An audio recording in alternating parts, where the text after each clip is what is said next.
They laughed when I stacked the first stone, called it paranoid, called it ugly. The HOA board said my barrier ruined the neighborhood's look, but I wasn't trying to impress them. I was trying to stop the ground from swallowing us whole. For months, they fined me, threatened me, told everyone I was crazy. But I'd seen a slope like this before, the last time it took the woman I loved. So this time I built the wall. And when the storm finally came, when the hill cracked open like a secret they'd buried for years, it wasn't my house that collapsed. It was theirs. And suddenly no one was laughing. Not when the cameras rolled, not when the ground gave way, and not when the truth buried everything they thought they controlled. This is the story of the wall they mocked and the collapse that made them pay. I first noticed it in the spring, the kind of subtle shift that only someone with my background would catch. It began as a faint depression in the soil just beyond the edge of my back deck, followed by a slight tilt in the garden posts that leaned almost imperceptibly toward the ravine below. To most neighbors, it would have looked like nothing more than uneven ground settling after winter. But I had spent 30 years as a geotechnical engineer for the State Department of Transportation. I knew the language of restless earth when I heard it. The slope that cradled the rear half of my property wasn't dramatically steep, perhaps 25 degrees at its worst, yet it was treacherous in ways the eye couldn't immediately betray. Loamy topsoil, overlaying heavy clay, chronically oversaturated from poor drainage, shallow-rooted ornamental trees, and shrubs planted for curb appeal rather than stability, all the classic ingredients for a slow-motion disaster once the seasonal rains arrived. It wasn't a question of if the slope would move. It was only a matter of when. Every morning I walked the edge with a mug of black coffee in hand, watching for the telltale signs. Fresh hairline cracks threading through the lawn like delicate veins, grass that no longer sprang back firmly under my boots, the faint but unmistakable sag along the ridgeline above the neighboring lots.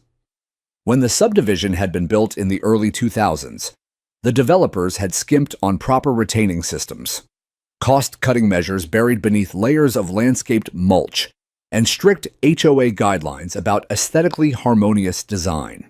Nature, however, has never been impressed by aesthetics. My daughter Maggie had left for college the previous fall. The house felt larger and quieter without her music drifting down the hallway or her sneakers kicked off by the door. With extra hours on my hands, I poured myself into the yard, repairing what the original builders had neglected. After weeks of careful observation sketches and measurements taken with old survey gear, I still kept in the garage, I reached my conclusion. I would build a barrier myself. Not a decorative garden wall, but a serious engineered structure stacked stone pressure-treated timber-woven steel mesh rebar anchors, driven deep into stable substrate and a secondary diversion trench to redirect surface runoff. It wouldn't win any beauty contests, it looked more like a small fortress than a backyard feature. But beauty wouldn't stop thousands of tons of saturated soil from sliding downhill. Functionality would. I worked alone day after day, under the warming spring sun. The rhythmic thud of the post driver, the scrape of shovel against clay, the smell of fresh-cut timber. It all felt like honest labor, the kind I'd missed since retiring. I had no illusions that my wall could halt a full-scale collapse, but it could slow the movement, channel it, and most importantly, shield my home long enough for warning and evacuation.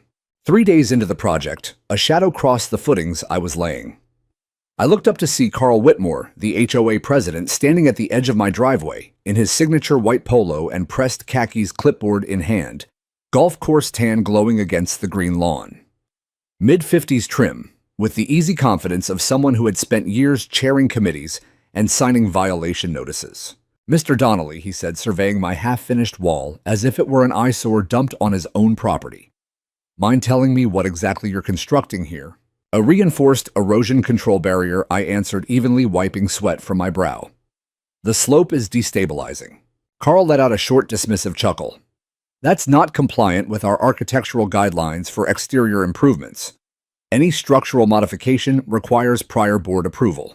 "It's not a modification," I replied, holding his gaze. "It's an emergency safety measure." He flipped through pages on his clipboard, lips pursed. "It's certainly visually disruptive. We've already received 2 complaints. It violates Article 7, Section 3, Maintenance of Visual Consistency Across Lots." Of course, there had been complaints. In this neighborhood, uniform lawns and matching mailboxes were treated like sacred doctrine. I'll have it completed within a week, I said, turning back to my work. You'll need to submit a formal application, he called after me. And until approval is granted, we'll unfortunately have to issue a citation. I didn't turn around. I simply drove the next rebar anchor deeper into the earth, the metallic ring echoing across the quiet cul-de-sac like a quiet declaration of intent. That evening, after the sun had dipped behind the ridge, and the air carried the cool scent of cut grass from distant lawns, I sat at my kitchen table with a fresh pot of coffee and my laptop open. The screen glowed softly in the dim room as I compiled everything I had observed over the past months. Page after page soil composition analysis pulled from public county records, precise incline measurements taken with my old theodolite time-stamped photographs of the widening cracks, annotated diagrams showing predicted slide planes, citations from state building codes and FEMA guidelines for unstable slopes. I even included a scanned copy of my professional engineering license and a brief summary of similar failures I had investigated during my career. It wasn't anger that drove me to write it, it was duty. The same duty that had kept me awake on job sites years ago, listening to the earth groan under overloaded hills. I attached the 30-page report to an email addressed to the entire HOA board with Carl Whitmore at the top of the list. Subject line: Formal hazard notification. Slope instability at Sycamore Hollow. I hit send just before midnight. 2 days later, the reply arrived, a single curt message from the board's shared account. Application denied. The body of the email was only 3 paragraphs long, typed in crisp official language. They acknowledged receipt of my detailed submission, but stated that the proposed structure constituted an excessive visual disruption to neighboring properties and was not in keeping with the community's established architectural standards. They cited the same Article 7, Section 3 that Carl had quoted and added that my wall failed to meet requirements for material harmony and scale proportionality. Not one word addressed the soil data. Not one word mentioned subsurface water channels or shear strength calculations. Not one word acknowledged the risk. It was as if I had submitted landscape lighting plans and been rejected for choosing the wrong color bulbs. I leaned back in my chair, staring at the screen until the words blurred. A familiar ache settled behind my ribs, the same hollow feeling I'd carried since the landslide that took Evelyn 17 years earlier. Back then, too, the warnings had been dismissed as inconvenient, the data labeled alarmist. I had sent certified letters to the county, to the developer, to anyone who would listen. One of those letters arrived at the planning office the day after her funeral. I closed the laptop slowly, the soft click loud in the quiet house. The next weekend, I was back outside at dawn, the air still cool and damp with dew. Hammer in hand, I drove steel pins into the next layer of timber framing. The rhythmic thud echoed down the empty street, steady and deliberate. From across the road, I heard voices, light mocking laughter carried on the morning breeze. I glanced up to see Carl, Janet Rivers, and Brad Coates gathered in Janet's curved driveway, coffee cups in hand, gesturing casually toward my backyard, as though it were a neighborhood spectacle. Carl's voice rang out clearly, laced with amusement. "Think we should all start digging moats next." Brad snorted. "Or maybe he's expecting the zombie apocalypse. Fort Donnelly population 1 paranoid retiree." Janet tilted her head, smirking. "It really does lower the tone of the whole street." Their laughter drifted over the manicured hedges like smoke. I paused mid-swing, hammer raised, feeling the weight of it in my grip. Heat rose in my chest, not explosive rage, but a slow, smoldering recognition.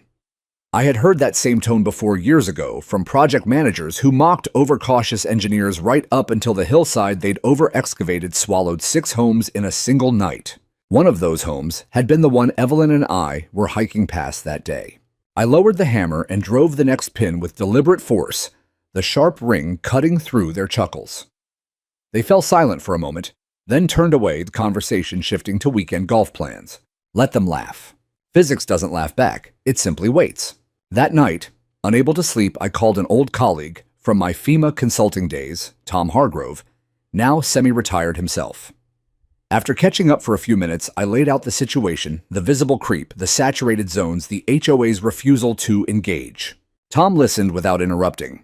When I finished, he exhaled slowly. The original slope assessment for that subdivision was done almost 20 years ago. I'll pull the archived maps and run fresh models if you send me your data. No promises on speed bureaucracy moves like molasses, but I'll flag it. I thanked him and emailed the full report again this time, with a county hazard concern cover letter. It was a long shot, but long shots were all I had left. A week later, the first official violation notice arrived in my mailbox, crisp white envelope, HOA seal, embossed in gold. Inside a $100 fine for construction of unpermitted structure, with a warning that daily penalties would accrue until removal. I carried it inside, pinned it to the refrigerator with a magnet shaped like a tiny survey stake, and went back outside to finish the top course of stone. The wall was nearly complete now, solid, unapologetic, rising like a quiet challenge against the deceptive green slope behind it. And somewhere beneath that slope, water continued to gather, patient and relentless, waiting for the rains that always came. That same night, with the taste of their mockery still bitter on the air, I climbed the ladder to the attic and pulled down a dusty Pelican case. Inside lay my old thermal imaging drone, a high-end model I'd bought for wildlife surveys after retirement. The batteries were long dead, but the charger still worked. By morning, it was humming again, ready to document what human eyes too often refused to see.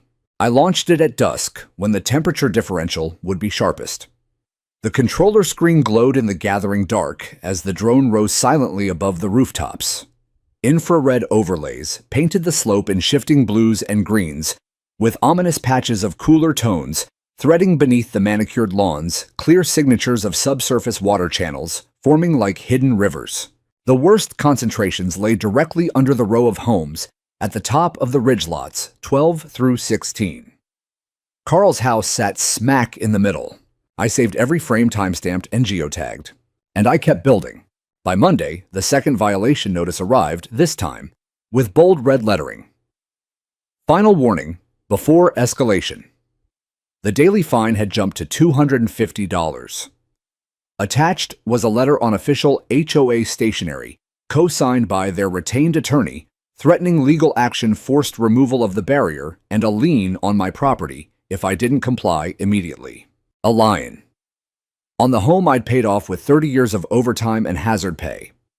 The house where Maggie had taken her first steps, where Evelyn and I had planted the oak that now shaded the deck. I read the letter twice under the kitchen light, feeling the paper tremble slightly in my hands.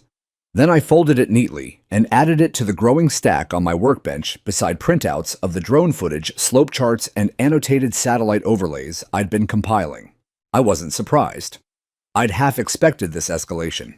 But expectation didn't soften the gut punch of seeing my home held hostage over a wall meant to keep it standing.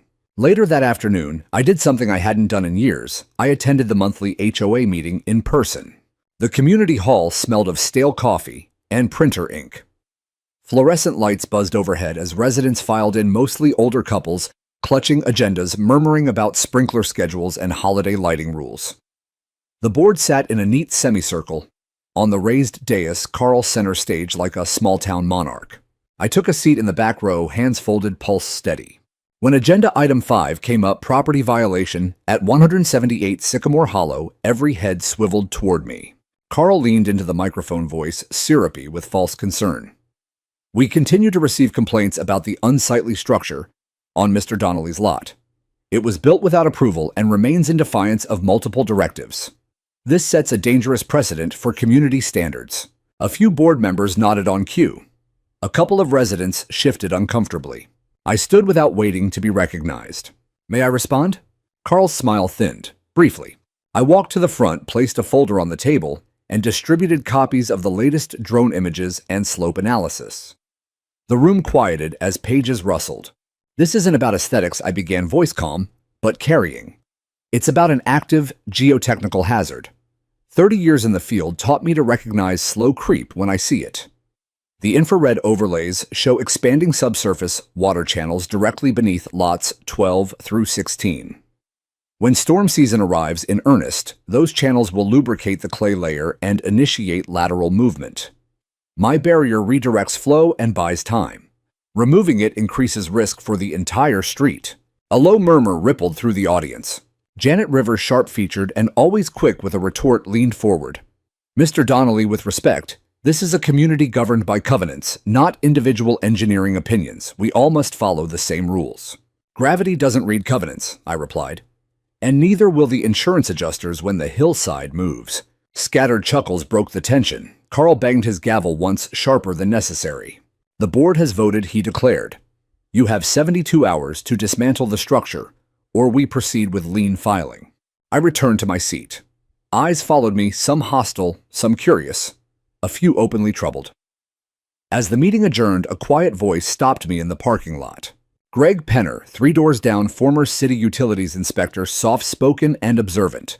He glanced around before speaking. You're not wrong about the soil. I flagged that ridge 20 years ago during initial grading. The developer buried the report. I kept copies. My pulse quickened. Still have them. In my basement. I'll scan them tonight. I nodded once. Thank you. That night, under the glow of a headlamp, I worked late reinforcing the final segment of the barrier. Headlights suddenly swept across the yard. A black SUV pulled into my driveway. Carl stepped out, Brad Coates at his side. No pleasantries. We're finished with games, Carl said, voice low but edged. Remove it, or we bury you in fines and legal fees.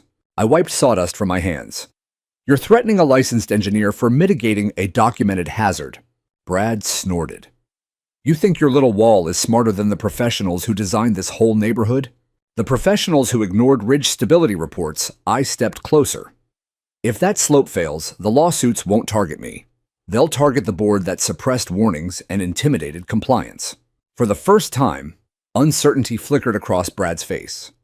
Carl's jaw tightened, but he said nothing. They retreated to the SUV and drove off without another word. I watched their taillights disappear, then turned back to my workbench. I began organizing copies, drone footage, violation letters, slope charts, and soon Greg's historic documents into labeled envelopes addressed to FEMA County Planning and the State Department of Emergency Management. They could threaten liens. They could mock and fine. But now I had something stronger than stone. I had proof. And proof, unlike pride, doesn't crumble under rain. 3 days after the HOA's 72-hour ultimatum, I mailed each board member a thick envelope containing my most comprehensive engineering packet, yet 32 pages of updated slope analysis, seasonal weather models, runoff projections, geological cross-sections, and high-resolution thermal overlays from multiple drone flights. The cover letter was measured and professional, no accusations, only facts, my license number prominently displayed, and a single underlined paragraph forecasting the likely consequences of continued water saturation beneath the upper ridge lots. I expected silence or perhaps another curt denial. Instead, I received derision. Carl fired off the first email reply, a single line that landed in my inbox like a slap. Fascinating reading, Mr. Donnelly. Perhaps submit it to National Geographic instead of alarming your neighbors. Brad followed with his own gem. Looks like retirement's given someone too much time to play scientist. But Janet Rivers took the prize. She hand-delivered a sealed envelope on HOA letterhead, sliding it under my storm door while I was in the backyard. I found it later, dust still clinging to my gloves from reinforcing the western flank of the barrier. Inside was a printed response signed in her precise looping ink. Mr. Donnelly, we appreciate your evident enthusiasm for geology. However, the board cannot accommodate every resident's personal preoccupation masquerading as communal concern. Our subdivision was constructed under the supervision of state-certified engineers. Your structure, while perhaps personally meaningful, remains unauthorized and aesthetically incompatible with our community standards. Please cease these disturbances and comply with prior directives. I stood in the driveway for a long while, envelope dangling from my fingers, watching a lone hawk wheel high above the valley. The sky had that thin, washed-out look that precedes steady rain clouds stretched like frayed cotton across pale blue. The air smelled of coming moisture, heavy and metallic. They still refused to see. Perhaps part of me had clung to a fragile hope that raw data, irrefutable numbers, and images would finally pierce their certainty. That some instinct for self-preservation would override vanity. But Evelyn used to tease me about what she called my wishful engineering, the belief that logic and evidence would always prevail over ego and expedience. She had been proven right before, painfully. The board convened an emergency session that Friday evening, ostensibly to address a growing matter of community concern. Everyone knew the concern had a name: Donnelly. I attended again, sliding into the back row as residents trickled in. Carl opened with practiced solemnity. "Neighbors," he said, scanning the room like a shepherd counting wary sheep. "We've all noticed the unauthorized structure on Mr. Donnelly's property. While we value individual initiative, we cannot permit personal apprehensions to override our shared design covenants." I raised my hand. He acknowledged me with a tight nod. Standing, I carried a rolled topographic map to the projector. "This isn't apprehension, it's measurement. The slope behind Sycamore Hollow is exhibiting classic precursors to creep failure. Rainfall over the past 5 years has exceeded historical norms, and the original retaining structures are inadequate for current subsurface pressures. My barrier is the only mitigation currently in place on this ridge." Carl rolled his eyes openly. Marcy, a resident near the front, spoke up hesitantly. "But if it does slide, won't your wall make the flow worse for the rest of us?" "No," I answered. "It channels runoff into the natural swale below, away from foundations. It reduces, not increases risk." I turned to the board. "You can keep fining me for protecting my home, but you cannot fine gravity. When this moves, and it will, the liability will fall on those who suppressed documented warnings." Janet's voice cut in cool and clipped. "With respect, Mr. Donnelly, you're retired. This is no longer your responsibility." The room fell silent. I met her gaze. "No, but it was my wife's life once, and I won't stand by while pride puts other families in the ground." A ripple of unease passed through the audience. Then Greg Penner rose from his seat, along the wall folder in hand. "May I add something?" Without waiting, he placed aged blueprints and stamped inspection reports on the table. "I ran utilities inspections when this ridge was graded. These documents flagged the entire area as high risk during wet seasons. The warnings were buried. Donnelly's assessment matches them exactly." Carl tried to interrupt. "That's ancient history. It's signed, dated, and still valid," Greg said quietly. "I've already forwarded copies to the county for re-evaluation." Murmurs swelled. Residents leaned forward, passing Greg's pages hand to hand. Janet tapped frantically on her tablet, searching for some procedural escape. Carl's face flushed a deep crimson. A voice from the crowd rang out, "If the hill slides, our property values are gone anyway." The meeting unraveled questions, flying voices overlapping the carefully maintained order, fracturing like dry clay. Greg continued distributing copies. I stepped back and watched complacency ignite into something closer to alarm.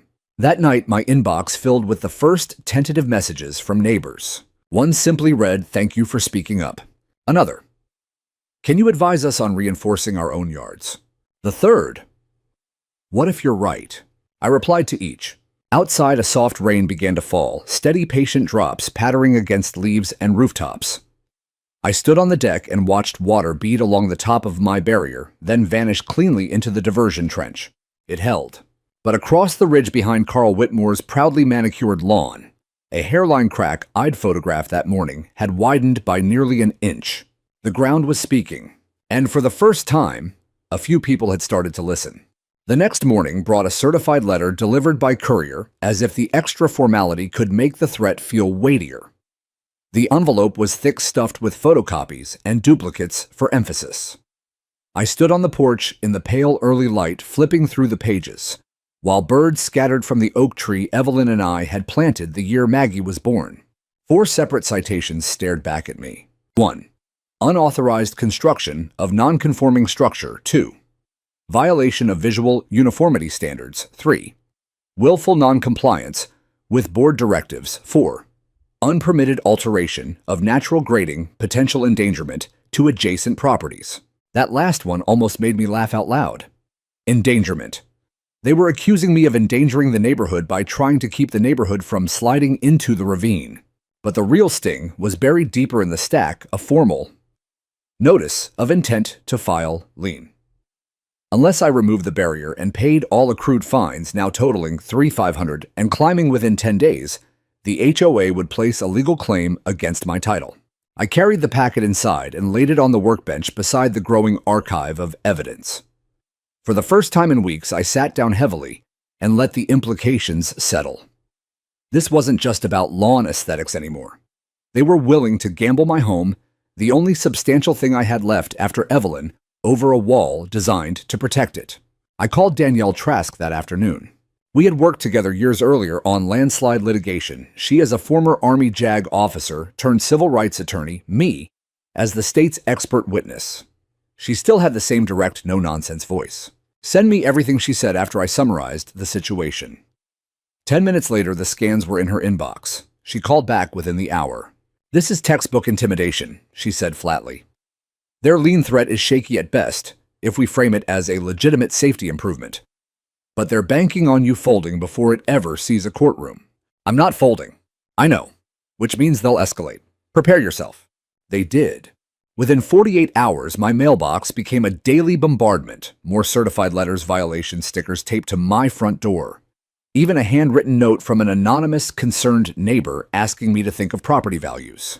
One morning, I stepped outside to find Carl himself at the edge of my lawn, long lens camera in hand, photographing the barrier from every angle while muttering measurements into a voice recorder. I walked down the driveway, looking for something. He lowered the camera, slowly offering the thin smile of someone who believes he's finally found leverage. Documenting for enforcement. You'll be hearing from counsel again shortly.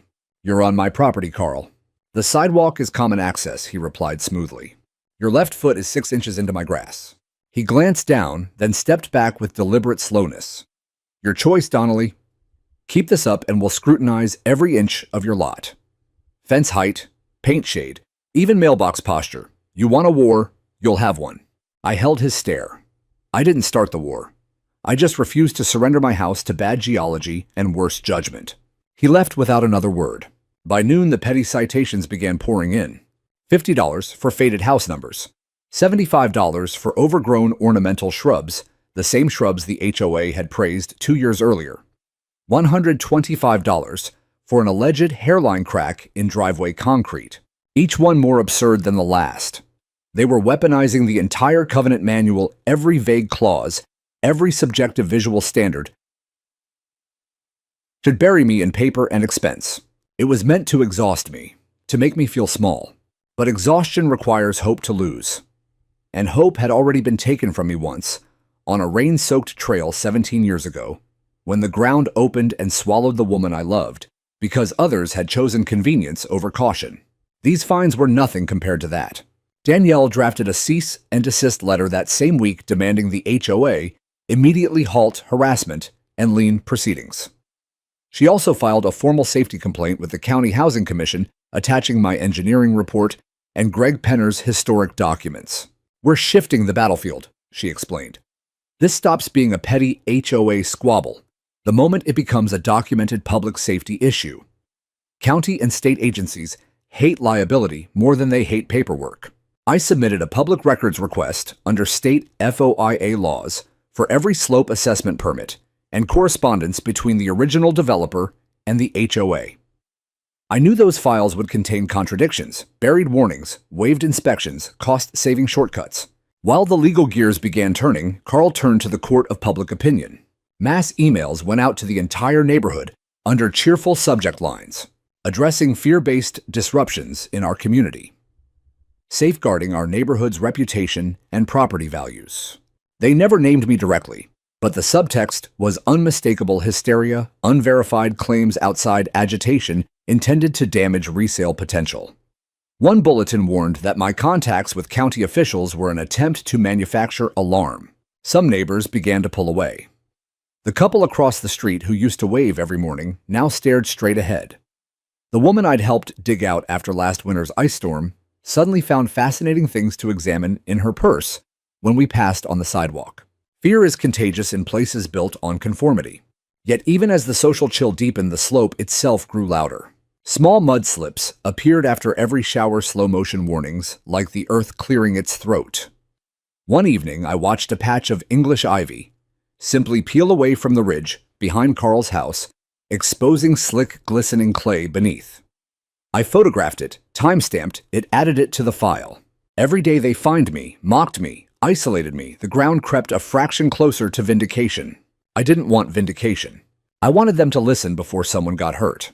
But pride is a thick blindfold, and some people only see clearly when the ground finally drops out from under them. That night, I left my boots by the door and the weather radio tuned low beside my bed. The barometer had fallen 5 millibars in 12 hours. A serious storm was gathering strength out over the Pacific, and with it, the reckoning I had spent months trying to prevent. By the time the first serious thunder growled across the ridge, I had already sealed and mailed 3 thick envelopes, one to the county geotechnical office, one to the State Department of Emergency Management, and one to FEMA's Regional Hazard Mitigation Branch. Digital copies went out simultaneously, every thermal overlay, every soil reading, every time-stamped photograph of the widening fissures snaking along the upper ridge of Sycamore Hollow. I included the HOA's denial letters, their escalating fines, and Carl's mass emails, framing my warnings as fear-based disruptions. The package painted an unmistakable picture, not just a neglected hazard, but active suppression of credible safety concerns by the very body charged with protecting the community. 2 days later, my phone rang with an unfamiliar county exchange. Mr. Donnelly, Eric Chu, County Slope Stability Task Force. We've reviewed your submission. It's comprehensive. That's one way to put it, I replied, allowing a faint smile. Let's say it jumped the queue. We're sending a preliminary assessment team this Friday. I'd appreciate if you could walk us through your findings on site. I'll be here. When the white county SUVs pulled up on Friday morning, Carl was already waiting like a sentinel in his golf cart, arms waving before the engines had even shut off. Janet Rivers hurried behind him, clipboard clutched like a shield, launching into a prepared speech about proper protocol and board consultation.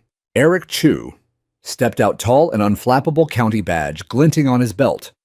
He listened politely for about 10 seconds. We're conducting a technical hazard evaluation, he said, voice even but firm. Not an architectural review. We'll speak with the resident who filed the formal concern. Carl's mouth opened, then closed. His face mottled red as Eric nodded toward me, and the team headed up my driveway. I offered coffee. They accepted gratefully.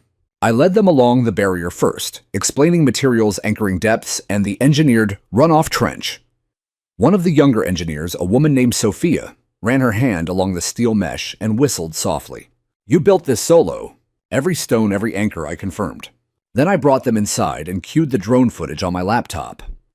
Frame by frame, the thermal progression unfolded, cooler subsurface channels expanding week by week, concentrating beneath the upper lots, especially Carl's. Eric leaned closer to the screen. You calibrated these overlays yourself. Modified wildlife drone with a Fly-R pod. Resolution sufficient for early detection. He exchanged glances with his colleagues. This is exceptionally thorough work, Mr. Donnelly. We'll need to verify with ground-penetrating radar, but preliminarily, you had every reason to be alarmed. Hearing those words, simple professional acknowledgement, loosened something tight in my chest that had been knotted for months. They spent the afternoon surveying the ridge. Carl tried once more to intercept, demanding they start with board-approved access points. Eric shut him down again this time, with a quiet mention of the county's Emergency Evaluation Authority. I watched from my fence as the team set up over Carl's backyard. The radar unit beeped steadily, painting real-time density maps on a rugged tablet. When the results rendered, Eric's expression hardened. He turned to Carl, who had lingered at a distance. Sir, do you know if your homeowner policy includes earth movement coverage? Subsidence isn't always standard. Carl blinked. Why would you? Just something to verify, Eric said mildly. He walked straight to me afterward, voice low. It's advancing faster than your models projected. The water table under that corner lot is rising rapidly. The developer's old retaining wall is already failing at the toe. In plain terms, next significant storm event could initiate major movement. By week's end, the county issued an official high-risk slope advisory. Lots 12 through 16. The entire board row were flagged in bold red. Recommended actions: immediate stabilization measures within 30 days. Evacuation orders were not yet mandated, but the language left little ambiguity. Carl's home sat at the epicenter. Instead of heeding the warning, the board circled the wagons. Another mass email went out that evening, downplaying the county visit as routine maintenance review, and insisting no verified emergency existed. Janet claimed the engineers had been responding to unrelated drainage concerns. I'd had enough of the spin. That night, I created a password-protected site and uploaded the complete evidence package, thermal sequences, county correspondence, even scanned copies of the advisory. Then I emailed the link anonymously to the neighborhood's private online forum. Subject: If you live on the Upper Ridge, watch this before it's too late. By morning, my inbox overflowed with messages from residents, many of whom had ignored or avoided me for weeks. Why didn't the board share the county report? They're still fining you. We need a real meeting with you. The tide had begun to turn, and outside my window, the sky darkened again. Another front was moving in heavier this time, with wind gusts already rattling the oak leaves. The slope held its breath, but not for much longer. The storm arrived without fanfare at first, just a low, steady drumming on the roof that lulled me into thinking it might pass harmlessly.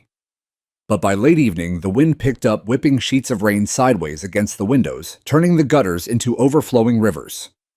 Lightning flickered in the distance, illuminating the ridge in brief, ghostly flashes, while thunder rolled closer like artillery moving into position. I had lived through enough Pacific Northwest deluges to know the difference between ordinary rain and the kind that tests the Earth's patience. This was the latter. At 11:46 p.m., I pulled on my rain jacket and stepped onto the back deck.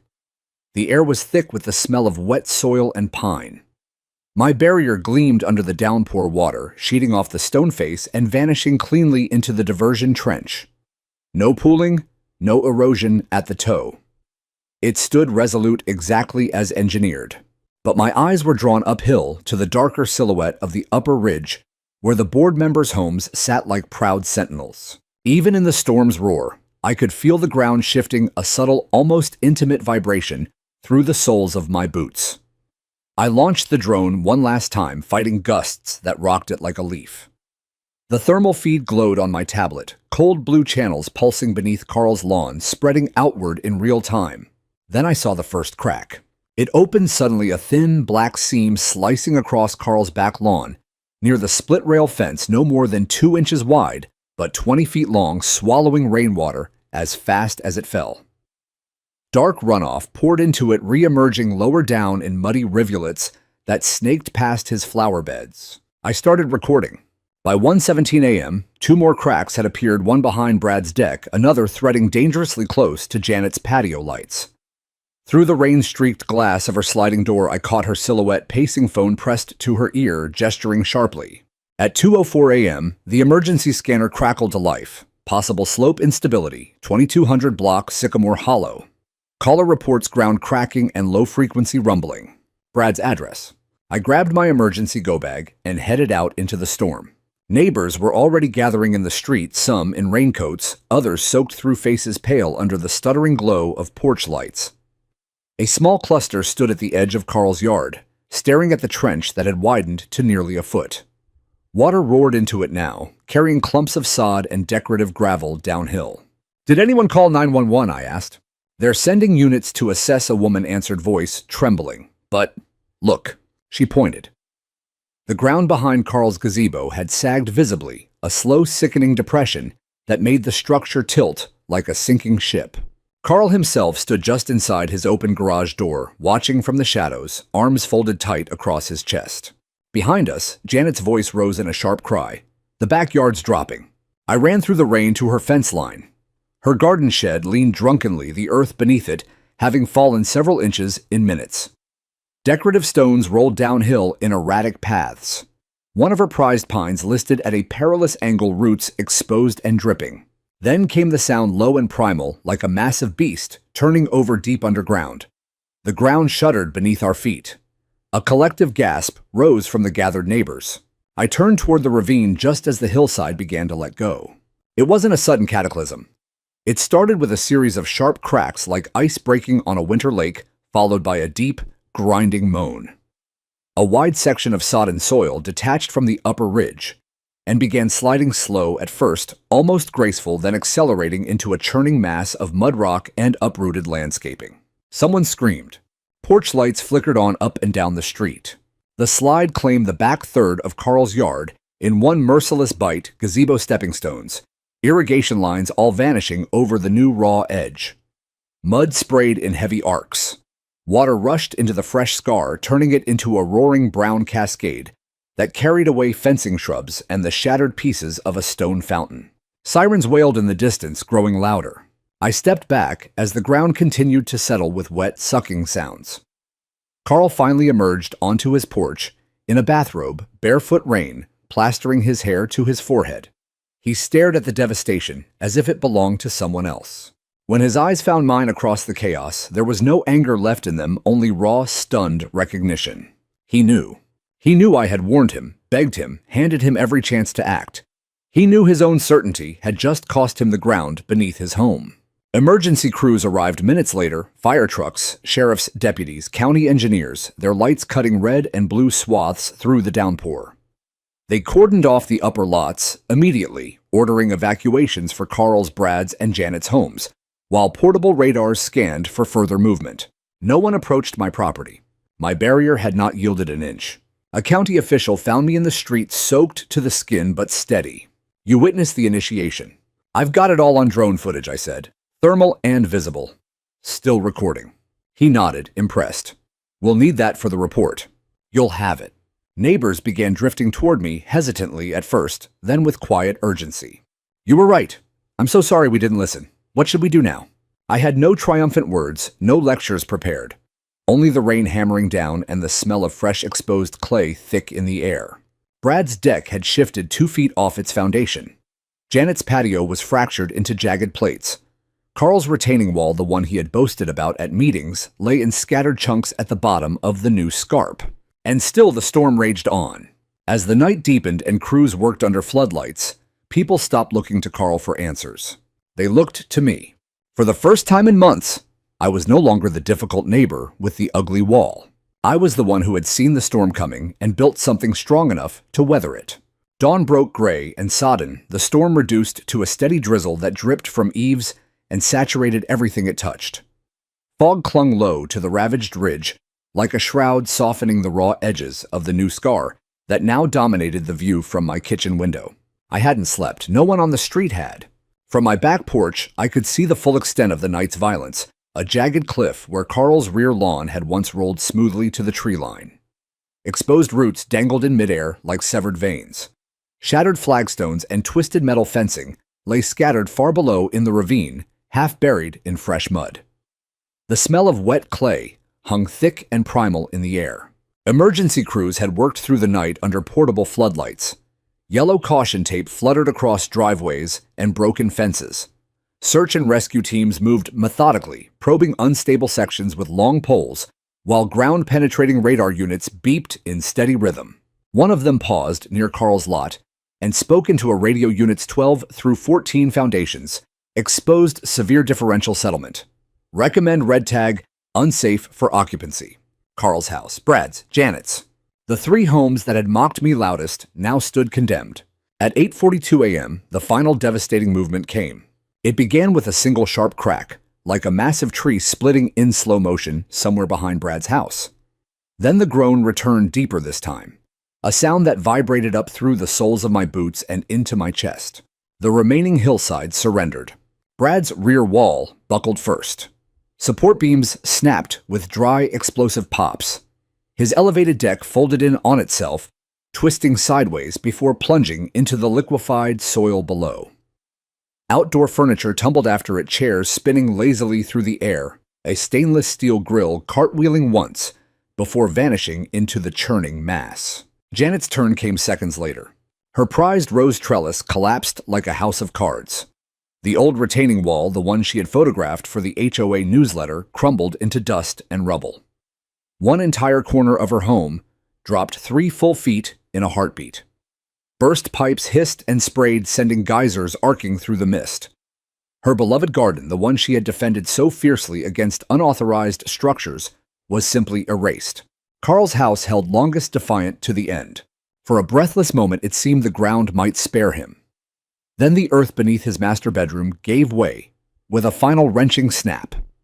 The rear quarter of the structure slid 5 feet downhill walls, shearing apart, with the tortured screech of nails pulling from wood. Windows shattered outward in glittering cascades. The roofline sagged like a broken spine. I watched Carl on his front lawn, barefoot, in yesterday's clothes hands hanging limp at his sides. Rainwater streamed down his face, but he didn't blink. He simply stared at the slow-motion destruction of everything he had guarded with fines and covenants. No shouting, no denial. Just silence, the heaviest sound I'd ever heard from him. An emergency worker approached calmly. "Sir, we need to relocate you to the safe zone. Your foundation is critically compromised." Carl allowed himself to be led away without protest. Within hours, the county declared a localized geological emergency. The press release was careful and factual. Pre-existing slope instability exacerbated by prolonged saturation and inadequate mitigation. They referenced resident-submitted documentation and prior warnings that had gone unaddressed by the subdivision's governing authority. They meant me. My drone footage thermal sequences time-lapse of the cracks, the exact moment of initiation, became cornerstone evidence in the official report. My logs, photographs, and correspondence were cited repeatedly. Most telling of all the homes suffering catastrophic damage had implemented zero stabilization measures, while the single property with engineered reinforcement remained untouched. My house stood exactly as it had the day before. Not a crack, not a shift. The same could not be said for the board. 72 hours later, county inspectors nailed bright red, "Unsafe, do not enter."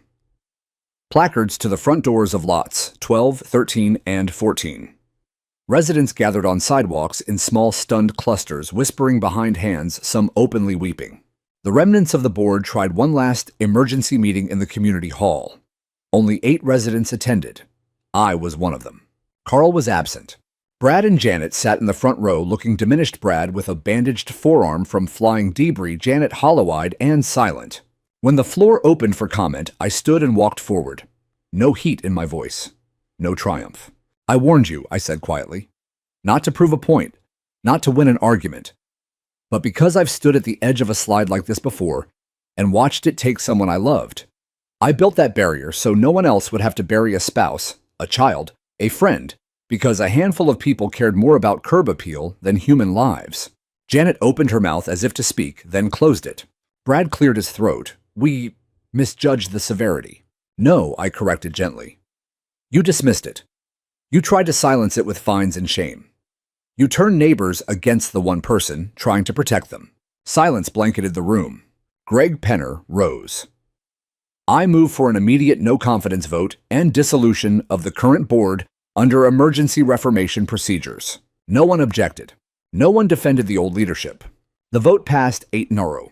There was no applause. Only the soft patter of lingering rain on the roof and the knowledge that some lessons are carved deeper than words. That night, I walked the ridge one last time in the drizzle. My barrier stood solid, and unyielding water still channeling cleanly through the trench. Moss had already begun to soften its harsh lines. Behind me, caution tape snapped in the wind. Flashing lights reflected off puddles. Empty condemned homes waited for demolition crews. And for the first time in months, the weight in my chest eased not into joy, but into something quieter. Consequences had arrived. Not as vengeance, but as gravity. The footage never lied. In the days immediately following the collapse, while emergency crews pumped water from basements and stabilized the remaining slope with temporary shotcrete and sandbags, I uploaded the complete drone sequence to a public file-sharing site. No commentary, no captions, just raw truth thermal overlays, showing the progressive saturation time-lapsed cracks widening day by day, and the final inexorable moments when the ridge gave way. Within 24 hours, the video had surpassed 60,000 views on the local Neighborhood Watch forum and several regional news outlets. Comments poured in, some angry, some grateful, many simply stunned. Neighbors I hadn't spoken to in months stopped me on walks. One woman, Linda from the corner lot, pulled me aside with tears in her eyes. "My husband called you crazy behind your back. Last night, he watched your footage 3 times and couldn't sleep. He kept repeating, 'We laughed at the man who saved his own house, and maybe ours.'" I didn't have words for that. Vindication tasted nothing like I'd once imagined, not sweet, not bitter, just heavy. The county opened a formal investigation into the HOA board's conduct. Danielle handed over every document in my archive violation notices, lien threats, denial letters, Carl's inflammatory emails. The case file grew thick with evidence of not just negligence, but active obstruction of a documented safety measure. The drone footage became the centerpiece, labeled in official records as resident documented evidence of environmental negligence, Sycamore Hollow incident. I testified at a county hearing standing calm while commissioners reviewed still frames on a large screen. Greg Penner testified beside me. Two other residents, former skeptics, joined us, voices steady as they described how warnings were dismissed and dissenters intimidated. Janet attempted a defense claiming the board had simply relied on original developer assurances and lacked technical expertise to evaluate my reports. One commissioner held up a printed thermal image, the crack forming directly behind her patio days before the slide. "You had this," he said, "and you still chose to find the man who provided it." She had no reply. Carl did not appear.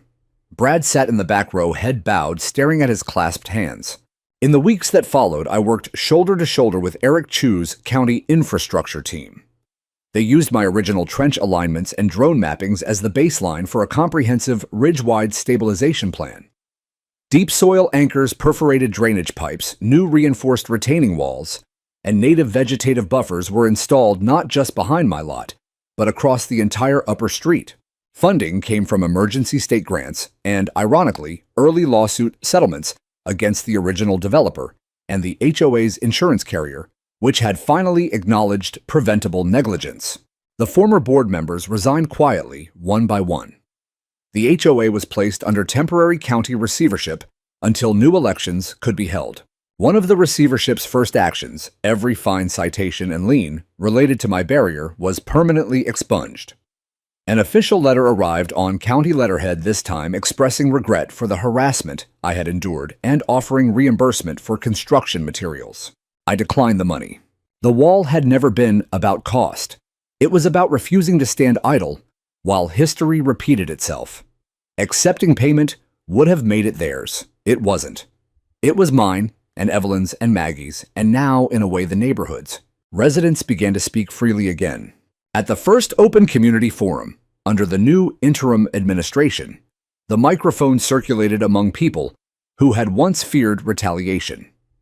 A man admitted he'd stayed silent to avoid violation notices. A woman confessed she had voted to fine me because the board labeled me unstable. Then a young mother from 5 houses down stood, voice shaking but clear. If it weren't for Mr. Donnelly's wall, the slide would have taken half the block. He didn't just save his own home. He gave the rest of us time to wake up. She looked directly at me. "I'm so sorry we didn't see it sooner." The room was quiet enough to hear the rain starting again outside, softer this time, almost gentle. I managed only a nod. That weekend, I walked the ridge before the heavy machinery arrived for permanent reconstruction. My barrier stood exactly as I'd left it, solid moss, softening its edges, water still flowing cleanly through the trench. It looked less like an intruder now, and more like something that had always belonged. Greg joined me, hands in his pockets, gazing down at the taped-off lots where 3 proud homes had stood. "You know," he said, "they kept saying your wall was the problem. Turns out it was the only thing that wasn't." I smiled faintly. Sometimes the thing that looks out of place is the only thing holding everything else together. He considered that, then asked, "Ever think about running for the new board? People would follow you in a heartbeat." I looked at the caution tape flapping in the breeze, at the raw earth waiting to be healed. "No," I said. "I built the wall to keep people safe, not to lead them. There's a difference."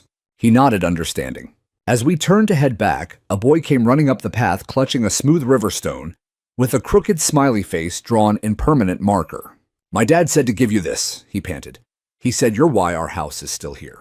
I took the stone warm from his small hand and felt Evelyn's words echo again. The ones she'd spoken the year before the trail slide claimed her. Some walls don't keep things out. Some walls hold the whole world in place. I closed my fingers around the stone and looked back at the ridge. The ground was broken, yes, but something new, something stronger had finally begun to grow in its place. The red caution tape eventually came down, replaced by chain link fencing and construction signs, as the heavy machinery rolled in, where Carl's, Brad's, and Janet's homes had once stood in perfect alignment. There were now only graded lots, exposed foundations, and survey stakes, marking the boundaries of what would become something new, or perhaps nothing at all. The old board's authority crumbled more quietly than the hillside had. No dramatic resignations announced in newsletters, no public apologies. Just a slow erosion of influence, insurance claims denied for acts of preventable negligence, lawsuits settling out of court, reputations quietly relocated along with moving vans. Carl vanished from Sycamore Hollow within weeks. Word was he rented an apartment across town and took a job selling golf carts, a far cry from presiding over covenants and committees. No one received a forwarding address. Brad lingered a little longer, attending one rebuilding forum with a baseball cap pulled low. When a neighbor asked point-blank why the warnings had been ignored, he stood abruptly and left. His house was demolished shortly after. The lot remains empty to this day. Janet fought hardest to rewrite the narrative, positioning herself as a misunderstood victim of incomplete information. But memory, in a small community, is stubborn. Too many recalled her exact words in those meetings, her signature on the denial letters. When elections came, her name wasn't even on the ballot. The new board elections were unlike any before. No yard signs, no whispered campaigns, just honest conversations in the park and handwritten nominations passed neighbor to neighbor. Greg Penner was elected president by near unanimous acclaim. I was nominated twice. Both times I declined with a quiet smile. I'm better at building walls than chairing meetings, I told them. They laughed warmly this time without edge. But I did accept a seat on the newly formed Safety and Environmental Committee. We drafted real guidelines, mandatory independent slope audits, every 5 years, science-based drainage standards, a resident review process that valued expertise over conformity. No more burying reports, no more weaponizing aesthetics. Change didn't stop at rules. It showed up in small, everyday ways. People waved again when I walked the ridge each morning. Neighbors knocked, not to complain, but to ask advice. Would deeper anchors help here? What root system holds best on clay? Some even invited me to show their children how to read a contour map or spot early creep cracks. One Saturday, I held an informal backyard class, Slope Stability 101. 6 families came with folding chairs and coffee thermoses. Kids chased each other across the grass while I pointed out erosion patterns, water, flow paths.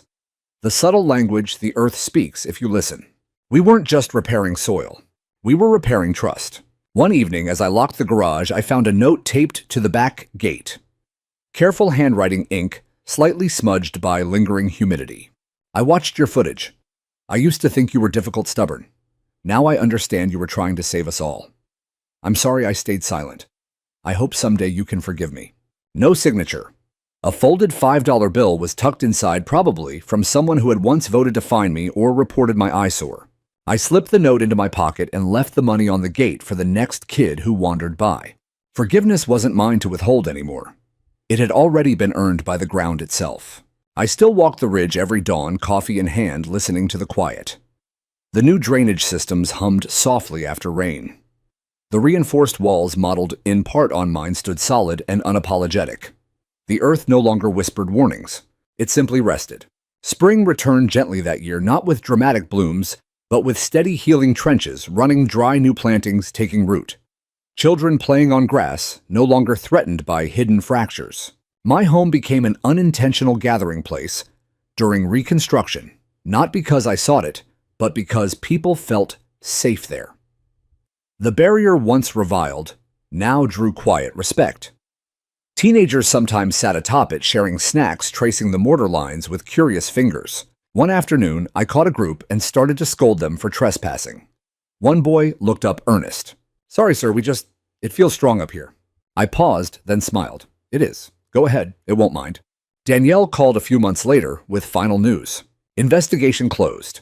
No criminal charges, but the formal rebuke to the old board is on permanent record. And congratulations, you've been added to the State Advisory Panel for Geological Risk Mitigation. I laughed softly. They're calling me what now? The homeowner who saw it coming. I hung up and stood at the kitchen window, watching sunlight filter through the oak leaves Evelyn and I had planted together.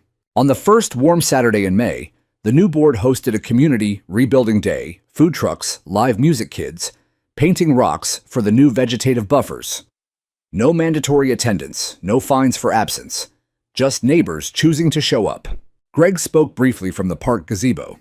We're not the same neighborhood we were a year ago, he said, and that's something to be grateful for. He turned toward me in the crowd. One man showed us what it means to stand firm when everything else is shifting. The applause wasn't loud, but it was real. Later, a woman I vaguely recognized approached with a folder. She had once voted to escalate my fines. "I had this printed," she said, handing it over. "From your drone footage." It was a high-resolution still the moment just before the final slide. The fresh cracks splitting the ridge. My barrier standing resolute below a single shaft of sunlight breaking through storm clouds to illuminate the line between chaos and safety. On the back, in her neat handwriting, "Because one man saw what others refused to." "Thank you," I managed throat tight. "I'm sorry I didn't believe you sooner," she whispered. "I'm just glad you're here to say it now."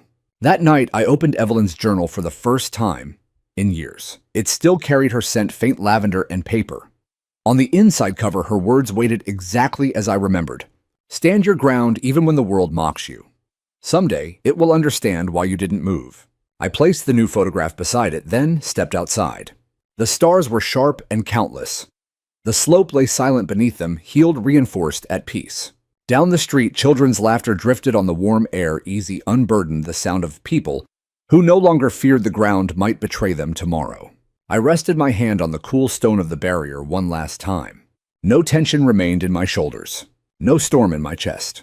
Only the deep earned stillness of solid earth beneath my feet, and the quiet knowledge that some walls built from grief and stubborn truth can hold more than soil. They can hold a community together until it learns to stand on its own.